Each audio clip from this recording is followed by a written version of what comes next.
You know, there are very few exceptions to this. And these are some of the authors of those programs, like the Jeffersons, like Fred Sanford and Son, and so forth. So what we have in black images on television is white people's images of what black people are or perhaps ought to be. Which is a continuation of the minstrels. Which is a continuation of the minstrel. And so we'll see it. Let's see what kind of images they like. They like images like this, Fred Sanford,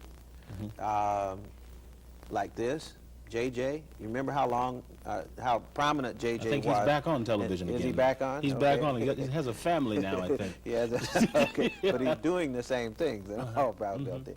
Let's look at what happens as a consequence of that over time.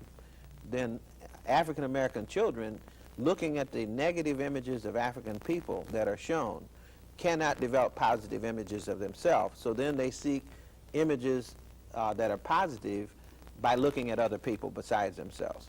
Okay. Okay, that was just a brief introduction. We could have done hours just on that part alone. And there's really a need to go into that kind of thing much more in detail. But this is the part that you want to get to. This is the part that I want to get to. Okay. But my wife told me that I had to put that other part in, or people wouldn't know why it was necessary for me to go into that part. Okay. The next section is a section that we call Africa as the Cradle of Humanity. And there's a need to talk about this because until recently there's been very little acknowledgement of the fact that the human family was a single human family. You know, a few years ago, 100 years or so ago, there were many theories about the fact that that human beings actually started separately in different places on the earth, that black people started in Africa, white people started in Europe, yellow people started in Asia. Polycentric, polygenetic theory, many origins for human beings. Well, I think that's been pretty thoroughly discredited now, and as they began to search for what was called a monogenetic origin, or a single origin for all people, that there's really only one human family, and that's what I think almost everybody believes right now. That as they began to search for this one source of the human family, the chauvinism of the people who were doing the searching at the time, those who were searching were European. So they wanted this human family to originate in Europe, or they wanted its fullest development to be European. So they began to search in Europe for ancient fossil finds, ancient bones. Never really were able to go back very far. In fact, as far as they were ever able to go back was about 500,000 years. Then the search for this human ancestor shifted to Asia, and it was very intensive. The search could only go back to about 1 million years. And then this search shifted to Africa. They were looking in all these places at the same time, but they really wanted to find the oldest bones in Europe, and if not Europe, then Asia, and finally in Africa. And of course, Africa is now recognized by virtually everyone as the home of the human family. And it starts back about 5 million years ago. And Africa is not only the home of all the human types. There are 6 different human types that have been on the earth, and Africa is the home of all 6 of those types, and the earliest form of each of those types is found on the continent of Africa. But once again, why were European scholars so bent on making Europe the place of origin of humanity? They would be what you call Eurocentric. In other words, they wanted to elevate Europe, to claim all good things for Europe, and at that time the origin of man being in Europe could have been considered support for the theory of white supremacy or European supremacy. Now, what time are we talking? What time period are we talking about? We're talking about the 1600s, 1700s, 1800s, during that period, but especially during the last 200 years. Okay, the National Geographic magazine is, I guess in 1985, November of 1985, that's when this particular issue was presented, contains the summary of the information that I was just giving you, and I will go through it very quickly. Today, Africa is recognized as the cradle of the human race. That's one line out of that article on early man in National Geographic. Skin color was probably dark, an evolutionary adaptation to the tropical sun. Why is that? Why was skin color dark? Well, biologists have a rule, an explanation that says that warm-blooded animals, like human beings, when they live in tropical climates, in humid tropical climates, develop pigmentation. They have a chemical called eumelanin, which is responsible, among other things, for skin color. And that dark skin color in the tropics protects you from the ultraviolet rays of the sun.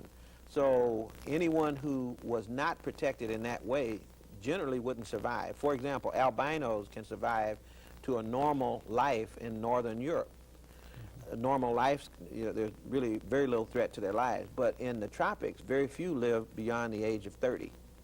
So because of the ultraviolet rays of the sun being damaging to people with that pigmentation. And until we had air conditioning and other forms of adjustment, it wasn't easy for populations not native to Africa to survive in Africa. But so that if you were guessing what the early African looked like, as people who study that do now, the archaeologists, paleontologists, biologists who are interested in ancient human beings, their best guess is that these ancient human beings had to be black people, just as the people of Africa today are. Okay. Okay.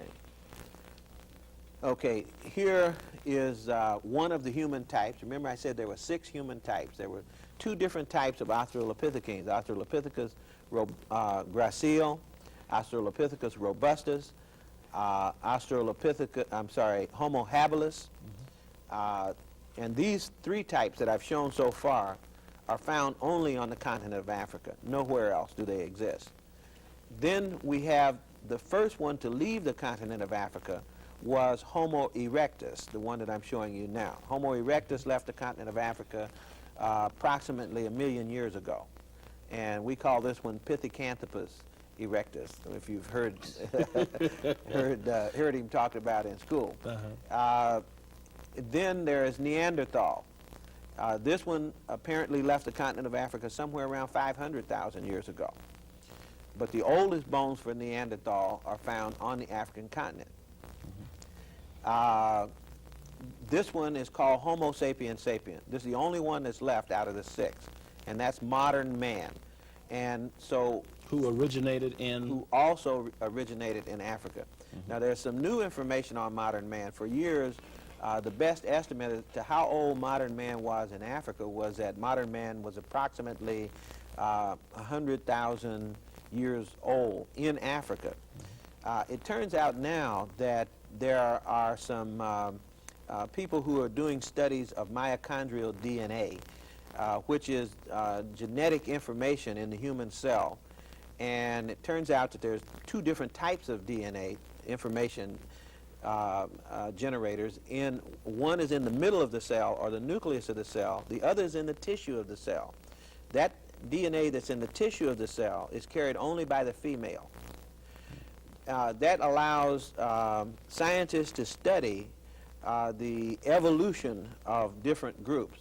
And without going into all the technical details, which I don't understand, and it isn't necessary at this point, it is important to point out that in 3 different parts of the world, in London, I think it was at Oxford, at Emory University in Georgia, Atlanta, at Berkeley, California, at these 3 universities, independently, these scientists have studied through computer modeling backwards in time the origin of the human family.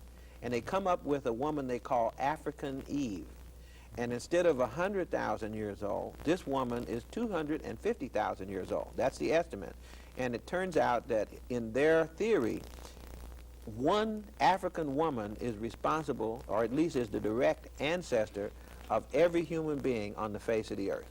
Everybody who now lives traces their ancestry back to this one African woman. And the speculation about how she looked is that she would look like